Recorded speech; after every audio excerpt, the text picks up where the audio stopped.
Up the creek.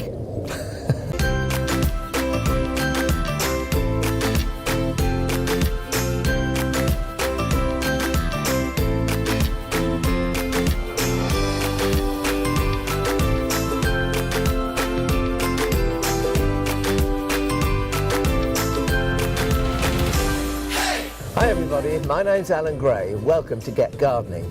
Today I'm really excited because I'm at Creake Plant Centre and I've come to meet my friend here, Trevor Harrison, who I've known for many, many years. And one of the great things about Trevor is that he's a grower, not just a seller of plants, and that's important.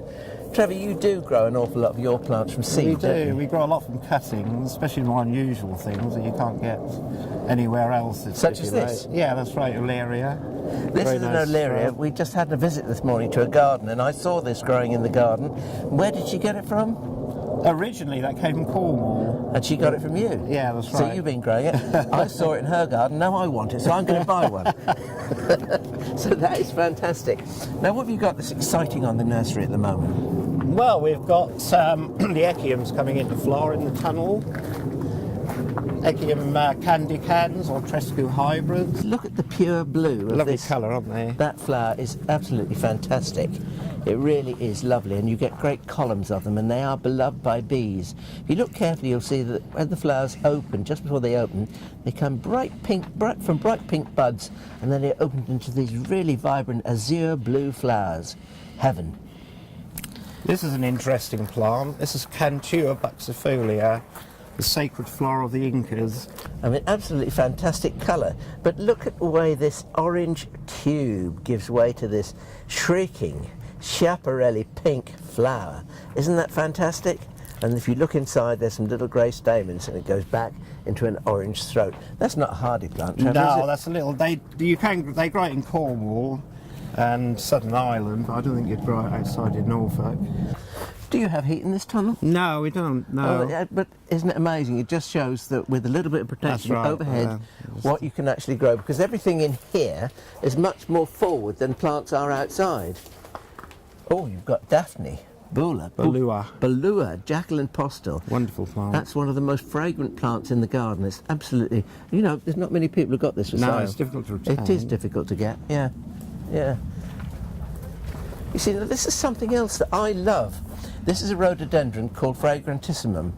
Large white flowers, heavily scented in spring. Now you used to see this in all the old-fashioned country houses. right, yeah. They had a big conservatory and they'd have Fragrantissima, they'd have Fragrantissima in a huge pot.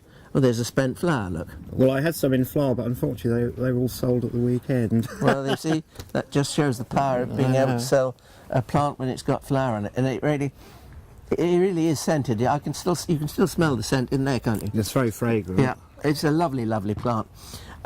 I've got this outside growing on a wall facing west, actually, but it's a shaded wall, and that does quite well. But generally, they're thought of as being quite tender, aren't they? Yeah, I've got one near the port cabin. I saw it when you came in. Yeah. Yeah, fabulous. Look at these lovely Alpina, I suppose they're Alpina Alpina and clematis. Macropetala. Alpina or Macropetala. That's an Alpina because it's a single flower, that one. And the Macropetala's a double. well, of course, more petals. That's right. Yeah, yeah. Isn't that absolutely fantastic? Now these flower in early spring, and I suppose then if you want to prune these, you Prune would these prune after them flowering, that's right. immediately after flowering. Same as Montanas, really. Yeah. Montanas. These are often, I mean, these are really harbingers of spring, aren't they? Look, there's a lovely dark rose pink one here, and if you look over to the back, there's a much paler one here. And you see that the flowers open quite a deep sugary pink, but then they fade almost to white. Absolutely lovely They're very plants. rampant, aren't they? They are very rampant, they're very large growing, and if you want to grow one of those, don't grow them over a dilapidated old shed, because you'll have no shed left, because they get very heavy and they'll crash it down.